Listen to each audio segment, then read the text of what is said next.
بسم الله الرحمن الرحیم. د پاک ټي وي ګرانو خوږو کتونکو د ملکان غږ سره ستاسو کوربه محمد رسول رسا حاضر دی. پیش کوي د مینې خلوص ډک سلامونه. قادري صاحب وایي که د نیت وي د کعبې د جوړولو د بېوسه انسان زړه جوړ کړه کعبه ده. ګرانو خوږو کتونکو نن زموږ سره په سټوډیو کې ډېر خوږ د طنز و مزاح نه ډک شاعر شمشاد انګار صاحب موجود دی. برخیلي ته راغلی و د خدای بخښلي اقبال جان پروګرام و او بیا جنالي سلارزی دا خواهش ځای و چې یاره خامخا نن هغه زموږ سره په سټوډیو کې مېلمه شي. نو موږ هغه ته په خپل سټوډیو کې هرکلی وایو. شمشاد صاحب ډېره مننه چې تاسو موږ د خپل قیمتي وخت راکړو او لږ راسره چې خپل تعارف وکړئ. شروع کوم په نامه د خدای چې ډېر بخښونکی او مهربانه دی. رسا صاحب ستاسو ډېره مننه، ستاسو ډېره شکریه.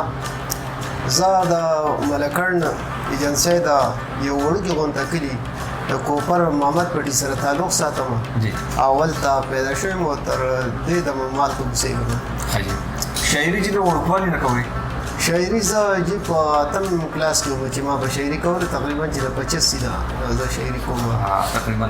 او خو طنز او مزاح هم لیکم او سنجیده هم لیکم، لکه په دواړو سایډونو باندې شاعري کوم. څنګه چې د ادبي تنظیمونو سره رابطې یا ناسته پاسته؟ نو زموږ خو چې خپله مستقل ټولنه چې د هغه ارامداد پښتو ادبي جرګه د کوپر د هغې دې وخت کې زه صدر یم او پلي کریم زاهد ملګری م د هغه راسره سکرتر دی. نو شمشاد صاحب خواږه کتونکي دا پروګرام ګوري، موږ غواړو چې یاره په دې وخت کې زموږ سره د خپلې خوښې یو تازه کلام شیر کړئ. ښه جي، زه به اول د طنز او مزاح یو نظم ووایم. ارشاد. د هغې نه وړاندې یو خطه وایم چې ټوخې یې ونکړو ناڅاپه راښکاره شوه راباندې. ټوخې یې ونکړو ناڅاپه راښکاره شوه راباندې. د خندا شنه وه زړه مې خور شو دی وې زړه راټینګ کا. نو زر مې دیوال ونیو دی راته وې ولې ما وې غورځېږم راشه اوس دې دا نیکه راټینګ کا. مننه جي، دا یو نظم دی. زیارتونه اولیا خو موږ ونو، خو دا ځینې خلک پکې داسې ناجیزه سوالونه کوي. نو په هغې باندې یو نظم ما لیکلی دی چې فتنې او فسادونه دي اخره زمانه ده، د ځینو خلکو یو شان د چا بل شان عقیده ده. الله دې رحم وکړي، ډېره ګرانه معامله ده او دا شرک نه د نیسي دا خبره ښه ښکاره ده. مشرکه که بوتان ځان له خدایان نیولي دي او مسلم هر مراد له باباګان نیولي دي. وی پلاني بابا له لاړ شه ننکۍ به دې جوړېږي، دا بل بابا د بادو دی چې د بل بابا له لاړ شه که غوږونه دې خوږېږي، دا بل بابا له تبې دی چې تبه پېښه کېږي، په لاس او خپو که باد وي د دې بل سره جوړېږي. زمنه مولیا چې مرتبې ورکړي خدای دي، خو دې خلکو د خپل ځانه ورتړلي دا ډیګرې دي.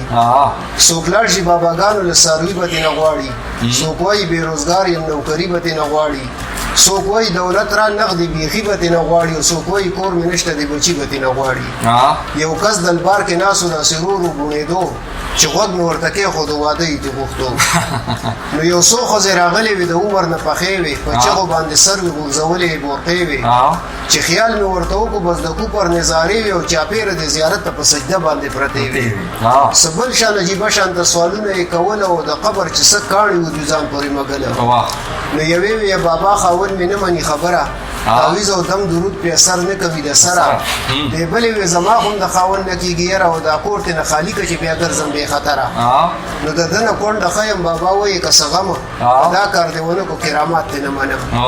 نو بیا بلې وې بابا چې جهنم دې راته کورو، غلطي مې پکې نشته بې ګناه سوځم په اورو. د زوی دا زړه مې که د خپلې ښځې نه ته تورو، یا مړه دغه بلا که چې شم خلاصه د انګورو. ما وې خانه دا سوال دی لکه و قابل خو نه دی او یا ترور دا بابا دی اجرتي قاتل خو نه دی. نو په ګوټ کې یو ملنګ ناستو چې دغه منجورو د چرسو په چیټه باندې راښکته د ده سرو، په مخه ټوخېدو که به د هېڅ نه دی خبرو، راتلی به ورله ښځې وړه سم ډېر بختورو. د مالګې یوه لوی شکرۍ مخې ته پرته وه او دم کړې دی ملنګ و، دا به خلکو له خورده وه. او اخري بند دی رسا صاحب چې دا ښځې چې انګاره بیا په لار مشغولېدلې، یو بل سره یې خپلې مسلې بیانولې. یوې وې چې بېګا مې ټوله شپه خپې خوږېدلې او سهار وختې خو ځکه دی بابا له هم راغلی. دې بلې وې ساده ښځې د ده کار خو بدل دی او د نورو مسلو نه دی د خپو بابا خو بل دی. مننه جی. خوږو کتونکو زموږ د شمشاد انګار صاحب سره خبرې اترې روانې. شمشاد صاحب دا راته ووایي ژوند څنګه روان دی، د ادیبانو شاعران حکومت څه پوښتنه کوي او که نه کوي، او بله دا راته ووایي چې یاره طنز و مزاح شاعري چې ده نو دا په معاشره کې څومره کردار ترسره کوي؟ نو طنز او مزاح خو جیب مونږ وایي چې هغه طنز او مزاح خو لیکلی شي چې په هغې کې څه حقیقت وي، او داسې مزاح خو آسان دی، خو چې په دې کې څه حقیقت راولي نو بیا طنز او مزاح ډېر ګران دی. او دا شاعري ډېره ګرانه ده، دا ځکه چې یاره د طنز او مزاح ډېر کم شاعران دي، ته پکې خلک خاندي هم او حقیقت هم پکې بیانوي، نو بیا طنز او مزاح ګران کار دی. څه وایي جي څه کلام بل څه کلام راته د خپلې خوښې ووایي؟ نو مزاح خو مې راته ووایي، اوس ورته سنجیده جي یو نظم ووایم ارشاد جي. د هغې نه وړاندې یو دوه شعرونه وایم چې زما بې وسه مینه ستا قاتل ستم ته داسې د شیر عالم د چړې لاندې میمونه پرته وه، خوب کې مې چغه کړه چې هله خامار وخوړلم چې را بیدار شوم ستا کمسۍ مې په سینه پرته وه.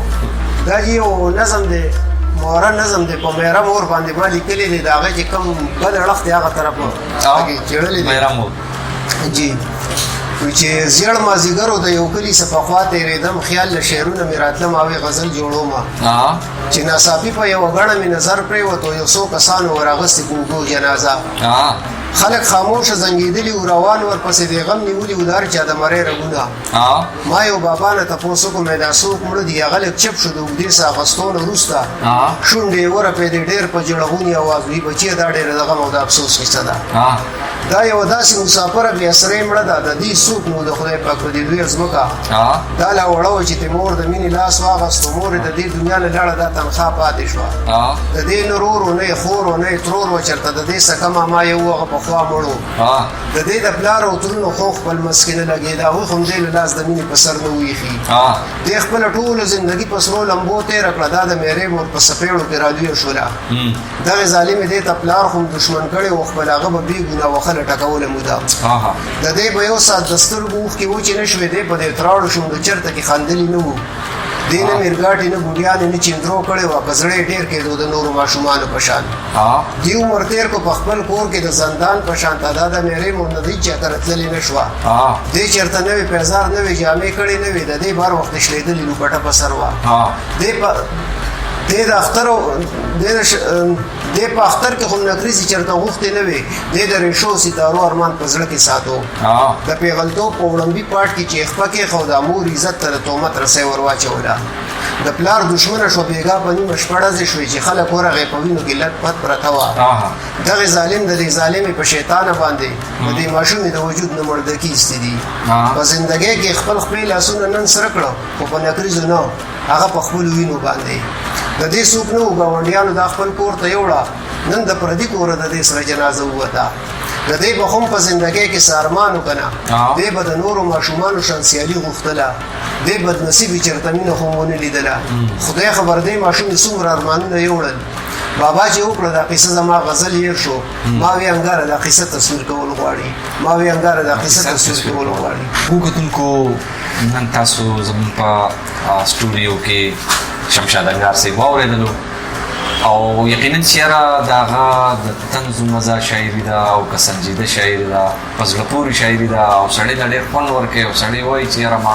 هر وخت یې اورېدلې، ډېر خوند یې وکړو، تاسو به تیم خوند او مزه اخیستې، انشاءالله چې ژوند و ډېر ژر به انشاءالله شمشاد صاحب د تفصیلي انټرویو په شکل کې دوباره ستاسو په خدمت کې حاضر کړي، او اجازت غواړو په دې شعرونو چې څومره خوږ او څومره ګران دی ملکڼ، داسې خوږ لکه جانان دی ملکڼ، او ښایستونه د دنیا ورته پسخېږي، د خپل حسن ترجمان دی ملکڼ. د بل پروګرام پورې محمد رسول الله صاحب اجازت ورکوي، ښاد آباد او خوشحاله اوسئ، د الله په امان.